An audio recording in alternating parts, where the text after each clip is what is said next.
When I called to ask when the wedding was, she said, "We already got married, Mom. We only invited people who really matter. Just send the beach house keys and stop being so dramatic." I just smiled and hung up. 3 days later, I left a wedding gift at their door that made her husband scream nonstop. If you're watching this, subscribe and let me know where you're watching from. Let me tell you how we got here, because this story didn't start with that phone call. It started 2 years ago when my daughter Madison brought home Trevor for the first time.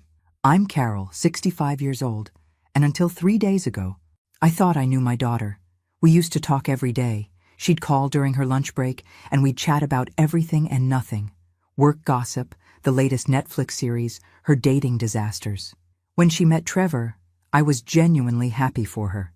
She deserved someone who appreciated her brilliant mind and kind heart. "Mom, he's different," she'd said that first night, practically glowing. "He really gets me." I'd prepared my famous lasagna, the one Madison had been requesting since she was 12. Trevor arrived in an expensive suit, carrying roses and compliments about my home. He was handsome in that polished way that usually made me suspicious. But Madison was so happy, I pushed my doubts aside. During dinner, he asked thoughtful questions about my nursing career and seemed genuinely interested in my stories. He complimented the lasagna, helped clear the table, and even offered to do dishes. Perfect gentleman behavior that should have been charming, but felt somehow rehearsed. "Your mother raised an amazing daughter," he told me as he hugged me goodbye. "You must be so proud." I was proud. Madison had a successful marketing career, owned her own condo, and had never needed to rely on anyone for anything. She was independent, strong-willed, and confident, everything I'd raised her to be. But that night, something nagged at me. Maybe it was the way he spoke about Madison, like she was a prize he'd won, or how he'd mentioned my beautiful beachfront property 3 times during dinner. I owned a small beach house in Cape Cod that had been in my family for 15 years, a place where Madison and I spent every summer together. "He's very interested in our traditions," I told my sister Janet the next day. "That's sweet, Carol. It means he wants to be part of the family." I wanted to believe that. I really did. But something about Trevor's perfect smile reminded me of my ex-husband Robert, Madison's father. Robert had that same charm, that same way of making you feel special until he decided you were no longer useful to him. Over the next few months, I watched Trevor slowly insert himself into every aspect of Madison's life. He had opinions about her friends, her job, even her relationship with me. The daily phone calls became weekly, then monthly, then barely at all. "Trevor thinks I should focus more on our relationship," Madison explained when I asked why she seemed distant. "He says successful couples prioritize each other." That should have been my first red flag, but I told myself I was being overprotective. Madison was 28, perfectly capable of making her own decisions. If she was happy, I should be happy for her. But then came the engagement party I wasn't invited to.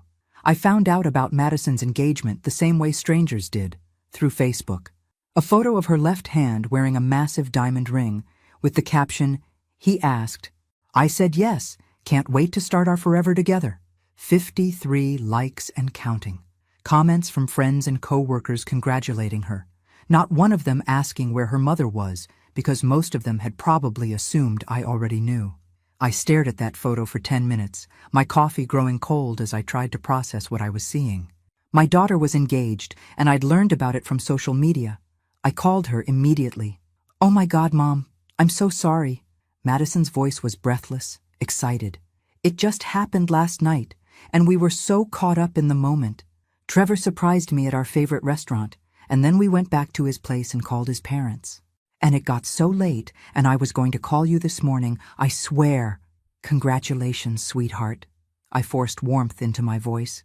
"Tell me everything." And she did.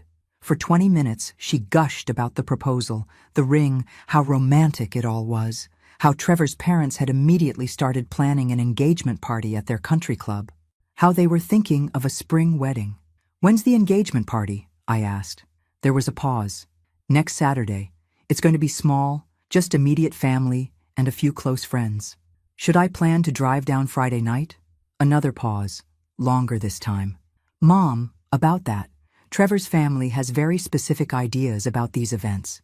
His mother is quite traditional, and she's planned everything according to their customs." I felt something cold settle in my stomach. What does that mean, Madison? It means, well, it's really just for Trevor's side of the family.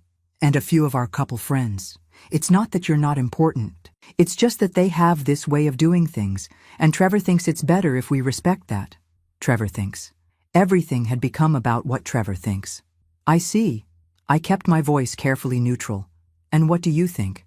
I think Trevor knows his family better than I do, and I want to start off on the right foot with them. You understand, right? We'll do something special, just the three of us soon. That was 6 months ago. We never did anything special, just the three of us. In fact, I'd only seen Trevor twice since then, and both times he'd been polite but distant, like I was Madison's elderly aunt he had to tolerate rather than her mother, who'd raised her alone after her father abandoned us when she was 8. The wedding planning happened around me, not with me. Madison would mention details in passing. They'd found a venue, booked a photographer, chosen flowers. But when I offered to help or asked about specific plans, I was met with vague responses about how Trevor's handling most of it, or his mother has connections. 3 months ago, I asked about the date so I could plan time off from my part-time job at the local library. We're thinking early October, Madison said. Probably the second weekend. Trevor's researching venues. That sounds lovely. October in New England is beautiful. Are you thinking of having it at the beach house? I could. Oh no, Mom. Trevor wants something more elegant, more sophisticated than a backyard beach wedding. The dismissal stung more than I expected. Madison had always loved our beach house. As a child, she'd declared she wanted to get married there someday, barefoot in the sand with fairy lights strung between the dunes. Of course, I said. Whatever makes you happy. But I wasn't invited to the venue tours. I wasn't asked about the guest list. I wasn't included in the dress shopping trips that Madison posted about on Instagram, her future mother-in-law beaming beside her in every photo. I was becoming a spectator in my own daughter's life. The final blow came exactly 2 weeks ago. Madison called while I was reorganizing my linen closet, a mundane Tuesday evening task that would be forever marked in my memory as the moment everything changed. Mom, I need to ask you about something, and I need you to be cool about it. Nothing good ever followed that phrase, but I took a deep breath and sat down on my bed. What is it, sweetheart? Trevor's been doing some research about family dynamics and healthy boundaries in marriage. He thinks it's really important that we establish our independence as a couple from the very beginning. I felt that familiar chill. What kind of independence? Well, he pointed out that I've been relying on you emotionally for most of my life, like calling you when I'm stressed or upset instead of working through things with my partner. He thinks that might create problems in our marriage. Madison, talking to your mother when you're upset isn't unhealthy. It's normal. But is it? Trevor showed me some articles about women who prioritize their mothers over their husbands and how that destroys marriages. I don't want to be that wife, Mom.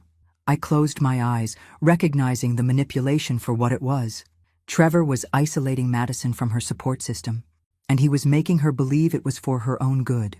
What does this mean practically? I asked, though I was afraid of the answer. It means we need to establish some boundaries. Less frequent contact, more space for Trevor and me to build our own traditions. And, she hesitated, Trevor thinks it would be healthier if we spent the holidays with his family this year. Just to break the pattern of dependence. The holidays. We'd spent every Christmas together since Robert left. It was our tradition. Our time. Madison would drive up from Boston on Christmas Eve, and we'd stay in our pajamas until noon, drinking hot chocolate and opening presents like she was still 12 years old. I see. My voice sounded strange, distant. Anything else? Actually, yes. Trevor thinks the beach house situation is complicated. What about the beach house? Well, you know I've always assumed I'd inherit it someday. But Trevor pointed out that puts a lot of pressure on our relationship. Like, he feels like he can never truly relax there because it's not really ours. It's yours. And if something happened between us and you, we'd lose our vacation spot. I gripped the phone tighter. Are you asking me to sign the house over to you? Not exactly. Trevor thinks it would be better if we just found our own place. Somewhere that's truly ours. He doesn't want to feel like he's constantly under scrutiny from you when we're supposed to be relaxing. Under scrutiny. From me, the woman who'd barely seen him in the past year. Madison, that house has been in our family for 15 years. It's where you learn to swim, where we've made thousands of memories together. I know, Mom, and I treasure those memories, but I'm starting a new family now, with Trevor, and he needs to feel like we have our own special places. Our own special places. Places that didn't include me. I ended that conversation with promises to think about everything and respect their need for space. But inside, I was already planning. Not revenge, not yet. But I was going to find out exactly who Trevor really was and what he wanted from my daughter. It took me exactly 1 week of careful internet searches and a few phone calls to Madison's college friends to piece together Trevor's pattern. Madison wasn't his first wealthy, naive girlfriend. There was Emma, whose family owned a successful restaurant chain. She'd also been isolated from her family before their wedding was called off when her father discovered Trevor's gambling debts. And before Emma, there was Sarah, whose trust fund Trevor had tried to access before her brothers intervened. Trevor Morrison wasn't just controlling. He was a predator who specialized in intelligent, successful women with family money. And Madison, with her successful career and expectation of inheriting valuable beachfront property, was his latest mark. That's when I started planning my wedding gift. The phone call that changed everything came 3 days ago, on a Wednesday morning while I was deadheading my roses. Madison's name appeared on my phone screen, and for a split second, I felt that old surge of joy before remembering how things stood between us now. "Hi, Mom." Her voice was different, flat, mechanical. "Hello, sweetheart. How are you? I'm calling to let you know that Trevor and I got married yesterday. It was a small ceremony, just immediate family and our closest friends." I stopped breathing. "Yesterday? But I thought you were having a wedding in October." "We decided to do something more intimate. Trevor felt like a big wedding was too much pressure, too commercial. We found a beautiful venue in Martha's Vineyard and kept it simple. Simple. And secret, apparently." "Congratulations," I managed. "I'm sure it was beautiful." "It was. Perfect, really. Trevor's parents were there and his sister flew in from California. My friend Jessica was my maid of honor, and Trevor's best friend Tom was his best man. The photographer got some amazing shots." She was listing off details like she was reading from a catalog, not describing the happiest day of her life. But what struck me most was what she wasn't saying. "That sounds lovely, Madison. I'm happy for you." "Thanks. Oh, and Mom? Trevor and I were wondering if you could send us the keys to the beach house. We're thinking of spending our honeymoon there since we didn't have time to plan a proper trip." There it was. The real reason for the call. Not to share her joy with her mother, not to include me in this major life milestone, but to ask for the keys to property they'd already decided should be theirs. "The keys to the beach house," I repeated slowly. "Right. Trevor's really excited to see it. I've told him so much about it over the years. He's particularly interested in the renovations you've done and the property value appreciation." Property value appreciation. How romantic. "Madison, when you say you got married yesterday, do you mean you had a ceremony? Or do you mean you're legally married?" "Both. We got the license last week and had the ceremony yesterday." "Why?" "Just clarifying. And you didn't think to invite your mother to your wedding?" There was a pause. "Mom, please don't make this dramatic. It was Trevor's decision to keep it small, and honestly, after everything we talked about regarding boundaries, I thought you'd understand." "I understand perfectly." And I did. I understood that my daughter had married a man who had convinced her that excluding her own mother from her wedding was healthy. I understood that Trevor had succeeded in his plan to isolate Madison from the one person who might have protected her from him. "So you'll send the keys? We're hoping to drive up this Friday." "Of course. Sweetheart, I'll make sure you get them." After I hung up, I sat in my garden for a long time, staring at my roses and thinking about patterns. Trevor followed patterns. He isolated women from their families, convinced them to give him access to their assets, and then probably moved on when he'd gotten what he wanted or when someone started asking too many questions. But Trevor had made one crucial mistake. He'd assumed I was just another helpless mother who would quietly accept being cut out of her daughter's life. He'd underestimated what happens when you back a woman into a corner and take away the thing she loves most in the world. I spent the rest of that day making phone calls and sending emails. By evening, I had everything I needed to give Trevor exactly what he deserved. Not revenge, really. Justice. The wedding gift I was planning would be far more valuable than anything Madison might find on her registry. It would be the gift of truth. I've always believed that the best gifts are the ones that keep on giving. So when I drove to Madison and Trevor's apartment that Friday morning, I made sure my wedding present would provide lasting memories. The package was beautifully wrapped in silver paper with an elegant white bow. Inside was a leather portfolio containing several items that I'd spent the past 72 hours carefully assembling. Trevor was going to love learning about his new family connections. I left it outside their door with a note. "Congratulations on your marriage. Every new husband should know about his wife's family history. With love, Carol." Then I went home and waited. The call came at 2:17 p.m. Madison's number, but Trevor's voice, and he was screaming. "What the hell is wrong with you, you crazy old witch? How dare you send us this garbage?" I set down my teacup gently. "Hello, Trevor. I take it you opened your wedding gift? This isn't funny. This is harassment. I'm calling the police." "I'm confused." "Dear, what exactly would you report? That your mother-in-law gave you a wedding gift containing public records and newspaper articles?" In the background, I could hear Madison crying. "Trevor, calm down. Let me talk to her." "No, this woman is insane. She's trying to ruin our marriage before it even starts." I couldn't help but smile. "Trevor, surely you're not upset about me sharing some interesting family history. I thought you'd appreciate knowing about the connections between our families." The truth was, I discovered something absolutely fascinating during my research into Trevor's background. It turns out that Trevor's grandfather, William Morrison, had been involved in a rather significant business dealing with my late husband Robert back in 1987, a real estate development deal that had gone very, very badly. The documents I'd included in the wedding gift told the complete story. How William Morrison and Robert had been partners in a shopping center development project. How Morrison had systematically embezzled funds from their joint accounts. How Robert had lost nearly everything, including his first marriage, because of Morrison's theft. How Morrison had fled to Florida with over $2 million, leaving Robert bankrupt and facing lawsuits from investors. But that wasn't the most interesting part. The most interesting part was what I'd discovered in the final newspaper article from 1993. William Morrison had died in a car accident, but not before confessing on his deathbed to his grandson Trevor about the money he'd stolen and hidden in various accounts. Money that Trevor had been quietly accessing for years.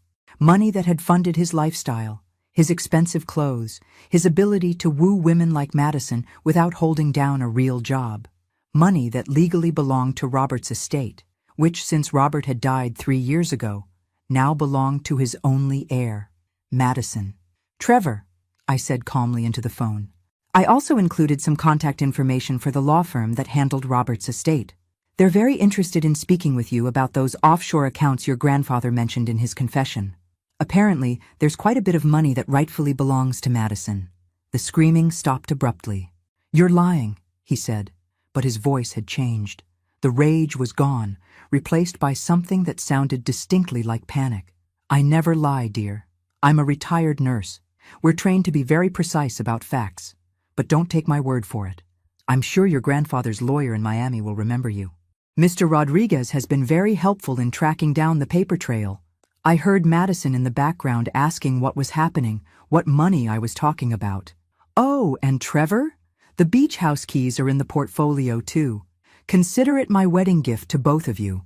I'm sure you'll find it very relaxing to discuss your family's financial history while enjoying the ocean views." Then I hung up and poured myself another cup of tea. The next few hours were going to be very interesting indeed. Madison called me at 6:30 that evening. Her voice was hoarse from crying, and I could hear Trevor shouting in the background. "Mom, what did you do?" I was sitting on my porch, watching the sunset and feeling more peaceful than I had in months. "I gave you both a wedding gift, sweetheart. Did you read through everything?" "I read enough. Trevor says it's all lies, that you're trying to break us up." "What do you think, Madison?" There was a long pause. I think I need you to explain some things. Trevor's grandfather really stole money from Dad? $2.3 million, according to the bank records. Your father spent years trying to recover it, but William Morrison disappeared. The stress of it contributed to your father leaving us when you were 8. He couldn't handle the financial ruin Or the legal battles. Another pause. And Trevor knew about this money? I could hear Trevor's voice getting closer to the phone, his words muffled but clearly furious. The deathbed confession suggests he did, yes. The private investigator I hired found records of Trevor accessing several of those accounts over the past 5 years. He's been living off money that legally belonged to your father's estate. That's impossible. Trevor has a consulting business. He told me he specializes in investment strategies for high net worth individuals.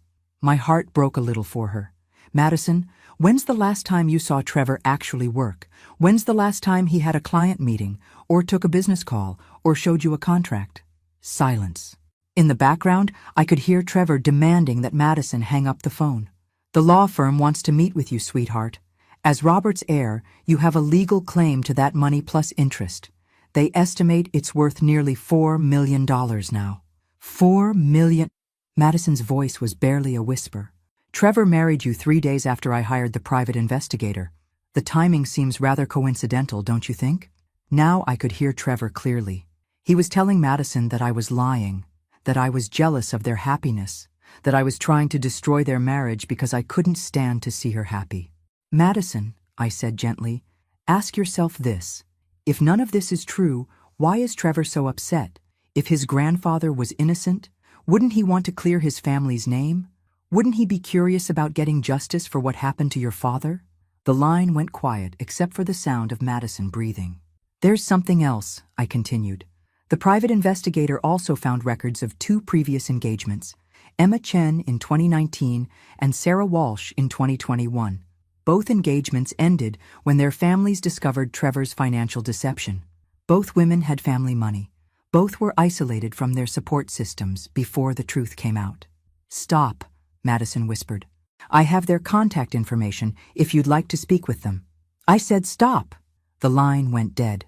I set the phone down and looked out at the darkening sky. Tomorrow, Madison would have to decide what to believe. Tomorrow, she would have to choose between the man who had isolated her from everyone who loved her and the truth that could set her free. But tonight, for the first time in 2 years, Trevor Morrison was going to sleep, knowing that his carefully constructed house of lies was crumbling around him, and I was going to sleep better than I had in months, knowing that my daughter finally had all the information she needed to make the right choice. The gift that keeps on giving, indeed. Madison didn't call back that night or the next day, but on Sunday morning I found her sitting on my front porch steps, still wearing the same clothes from Friday.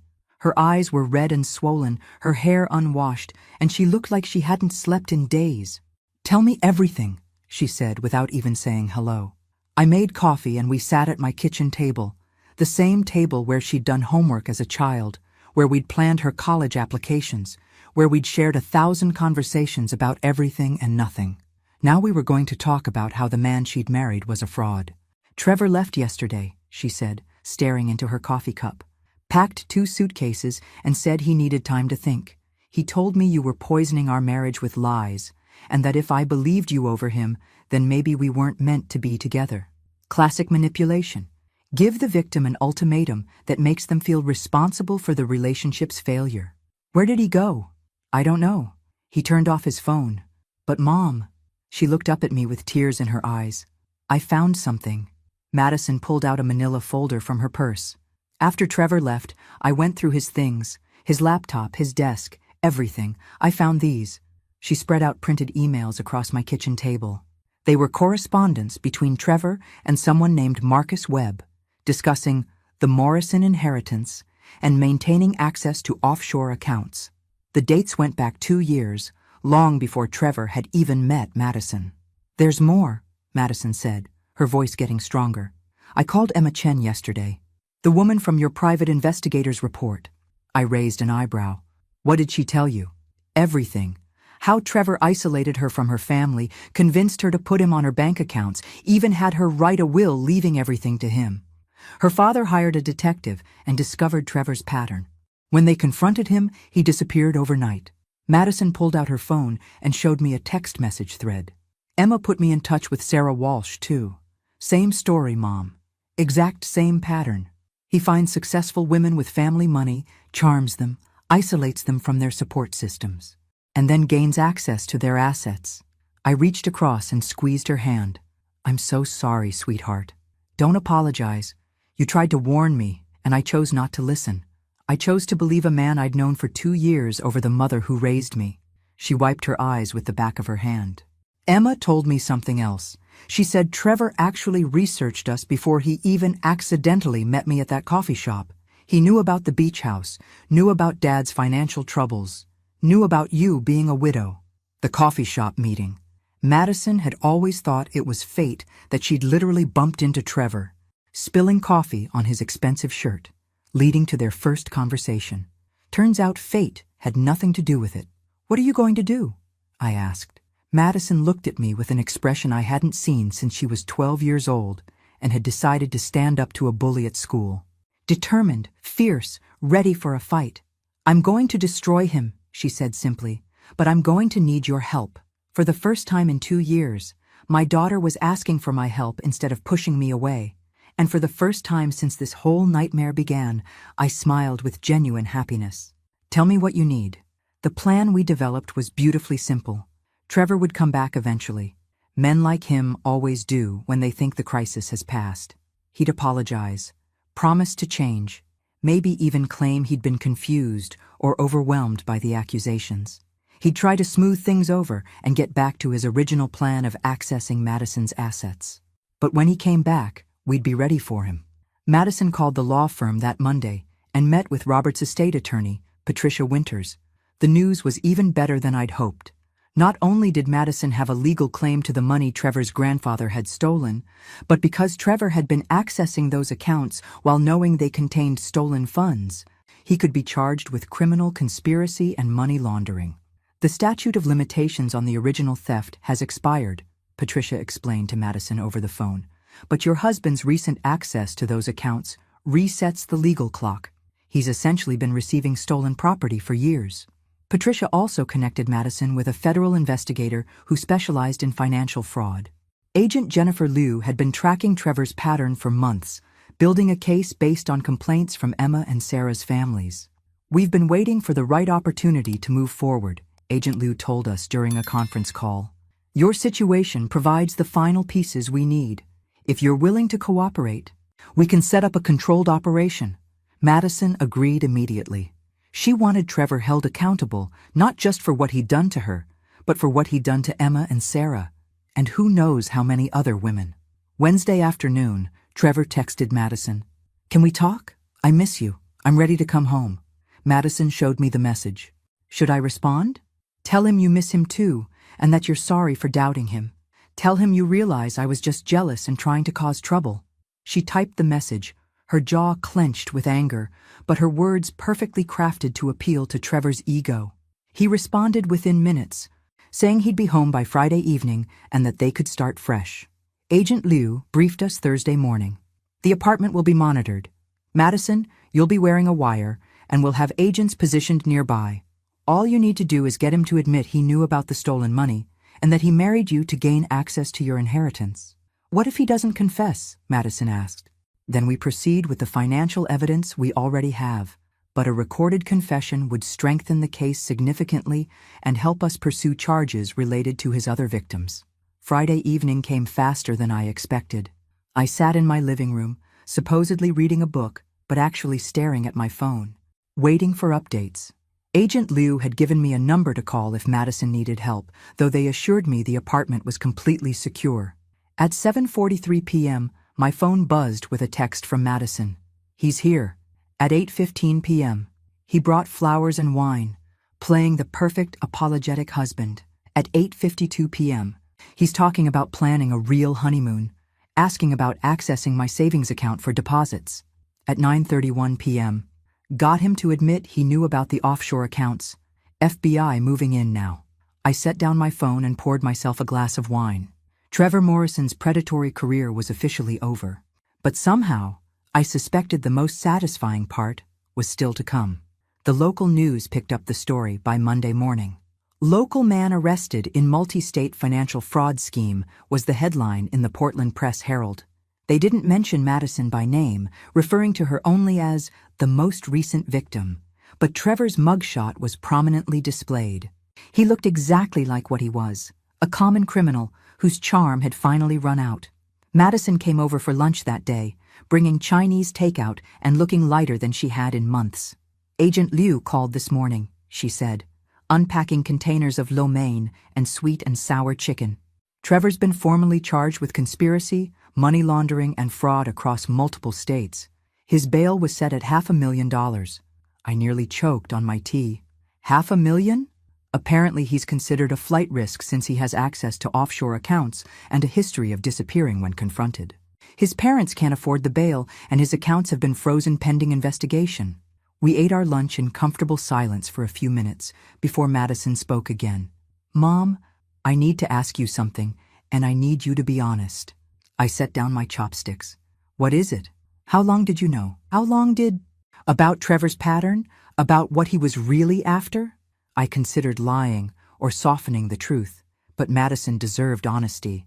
"I suspected something was wrong from the beginning, but I didn't have proof until about 3 months ago. That's when I hired the private investigator." 3 months ago? Madison nodded slowly. "Right around the time I told you about the boundaries conversation." "Yes, and you didn't try to warn me directly because you knew I wouldn't believe you." I met her eyes. "Would you have?" She shook her head. "No. I would have thought you were jealous or trying to interfere. Trevor had me so convinced that you were the problem." She paused, playing with her noodles. "How did you know to look into his grandfather's background?" "I recognized the name Morrison from your father's old papers. When I realized the connection, I knew there had to be more to the story." Madison was quiet for a long time. When she finally spoke, her voice was small and sad. "I was so mean to you, Mom. I said terrible things. I excluded you from my own wedding because he convinced me it was healthy." "Madison, no. Let me finish. I chose a man I'd known for 2 years over the mother who sacrificed everything to raise me alone. I believed his version of what family should look like instead of trusting my own experience. I'm so ashamed." I reached across the table and took her hand. "You were manipulated by an expert predator. That's not your fault. But I should have seen through him.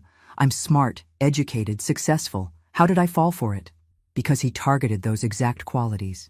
He found a strong, independent woman and convinced her that her strength was actually weakness. That's what predators do, sweetheart. They don't target weak people. They target people who have something they want." Madison squeezed my hand. "How do I make this right between us? You already have. You're here, you're safe, and you're free. That's all I ever wanted." We finished our lunch and spent the afternoon looking through old photo albums. Madison pointing out pictures from beach house summers and asking me to tell her stories she'd forgotten. It felt like we were rebuilding something that had been broken, brick by brick. That evening, as Madison was getting ready to leave, she paused at the door. "Mom, there's going to be a civil trial." "To be a civil." "Agent Liu says the families of Trevor's other victims are filing a class action lawsuit to recover their losses. They want me to be part of it. Are you going to join them?"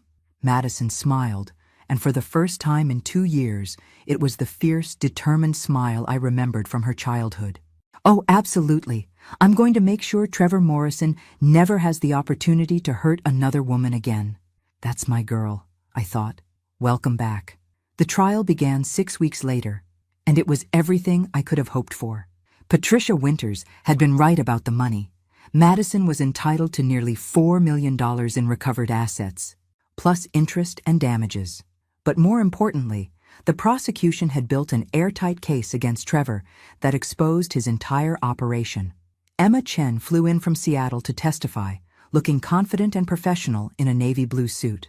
Sarah Walsh drove up from New York, clearly nervous but determined to see justice done.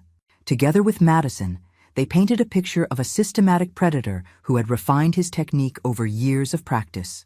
I sat in the gallery every day, watching my daughter tell her story with dignity and strength. She testified about the isolation, the manipulation, the way Trevor had convinced her to doubt her own instincts and cut ties with her family. She spoke calmly and clearly, never breaking down, never letting emotion overwhelm her facts. Trevor's defense attorney tried to portray him as a misguided young man who had made poor choices but wasn't a criminal mastermind. That strategy fell apart when Agent Liu presented evidence of Trevor's detailed research into each of his victims. including surveillance photos of Madison taken weeks before their accidental meeting. But the most devastating testimony came from an unexpected source. On the third day of the trial, the prosecution called Marcus Webb, the man who had been corresponding with Trevor about the offshore accounts. Webb had been arrested as an accomplice and had agreed to testify in exchange for a reduced sentence. Mr. Morrison contacted me in 2018, Webb testified, asking for help accessing accounts his grandfather had established before his death. When I explained the legal complexities, he told me he was working on a long-term plan to legitimize his access to the funds. What did he mean by long-term plan? The prosecutor asked. He said he was going to marry someone with a legal claim to the money. He showed me newspaper articles about Robert Thompson's financial losses and explained that Thompson's heir would be the rightful owner of the stolen funds. He said once he gained access to that person's finances through marriage, he could claim the offshore money as community property. Madison turned pale at this testimony. The prosecutor continued questioning Webb. Did Mr. Morrison discuss specific targets for this plan? Yes. He had identified 3 potential candidates based on their family financial histories and personal circumstances. He showed me social media profiles and explained why each woman would be vulnerable to his approach. Was one of those women Madison Thompson? Yes. He said she was the ideal target because she was successful but emotionally isolated after her father's abandonment, close to her mother who owned valuable property, and naive about relationships due to limited dating experience. I watched Madison's face as she heard herself described as a target, a mark to be exploited. The pain in her eyes was terrible, but beneath it, I saw something else. Rage. Pure, focused rage at the man who had studied her vulnerabilities like a predator studies prey. Trevor's attorney objected repeatedly, but the damage was done. The jury now understood that Trevor hadn't simply been accessing stolen money. He had orchestrated an elaborate, multi-year plan to manipulate Madison into marriage so he could legally claim assets that belonged to her family. When Webb finished his testimony, Trevor looked smaller somehow, hunched in his chair like the pathetic criminal he'd always been beneath the expensive clothes and practiced charm.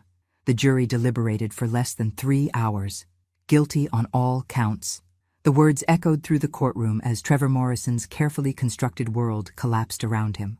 Conspiracy, money laundering, fraud, and a new charge the prosecutor had added based on Webb's testimony: criminal marriage fraud with intent to commit grand larceny. The judge sentenced him to 12 years in federal prison and ordered him to pay full restitution to all victims, totaling over $8 million, including interest and damages. Since Trevor had already spent most of the money he'd stolen, this meant he would emerge from prison as broke as his victims had been when he'd finished with them. Madison testified during the sentencing hearing, delivering a victim impact statement that left half the courtroom in tears. Trevor Morrison didn't just steal money from me, she said, looking directly at him as he sat shackled at the defendant's table. He stole 2 years of my life, my relationship with my mother, my ability to trust my own judgment, and my faith in love itself. He convinced me that the people who truly cared about me were the enemy, while he was systematically planning to rob me blind. She paused, gathering herself, then continued with steel in her voice. But here's what Trevor didn't understand about the women he targeted. We're not weak. We're not victims waiting to happen. We're strong, intelligent women who were temporarily deceived by an expert liar. And when we discovered the truth, we didn't just walk away, we fought back. Together. Trevor kept his eyes down during Madison's statement, but I saw his shoulders shake when she said, "I hope you spend every day of your sentence thinking about the lives you destroyed and the women who were strong enough to rebuild them." After the sentencing, we gathered outside the courthouse. Madison, Emma, Sarah, Agent Lou, and me. The media wanted interviews, but we politely declined. This wasn't about publicity or revenge. It was about justice. Emma hugged Madison goodbye. "Thank you for being brave enough to wear that wire. Without your recording, we might never have gotten a conviction." Sarah squeezed my hand. "Thank you for not giving up on your daughter. If you hadn't investigated Trevor's background, he'd still be out there finding new victims." Agent Lou gave us all her card. "You've helped us shut down a predator who might have hurt dozens more women." The FBI appreciates your cooperation, but more importantly, you should be proud of your courage." As the crowd dispersed, Madison and I walked to our cars in comfortable silence. Finally, she turned to me. "Mom, I have something to ask you." "What's it worth, sweetheart?" She smiled, that beautiful smile I'd missed for 2 years. "Would you help me plan a real wedding? Someday, when I find someone who actually deserves me, someone who loves you too, because anyone who can't appreciate my mother isn't worthy of me?" I felt tears sting my eyes. "I would be honored." "And Mom?" "The beach house. I know Trevor made me say those awful things about it not being sophisticated enough. The truth is, I've always dreamed of getting married there, barefoot in the sand, with fairy lights strung between the dunes, just like I used to plan when I was little." "It would be perfect," I said, hugging her tight. As we drove away from the courthouse, I thought about the woman I'd raised. Madison had been temporarily lost, deceived by a master manipulator who had targeted her kindness and turned it against her. But in the end, the strength I'd seen in her as a child had resurged. She'd found her way back to herself and back to me. Trevor Morrison had made one fatal error in his calculations. He'd assumed that isolating Madison from her family would make her vulnerable and dependent. Instead, it had only made our eventual reunion stronger and our combined fury more devastating than he could have imagined. The predator had become the prey, and justice had been served by the very women he'd tried to destroy. Some wedding gifts really do keep on giving, and the gift of truth, once unwrapped, can never be taken back. Thanks for listening. Don't forget to subscribe and feel free to share your story in the comments. Your voice matters.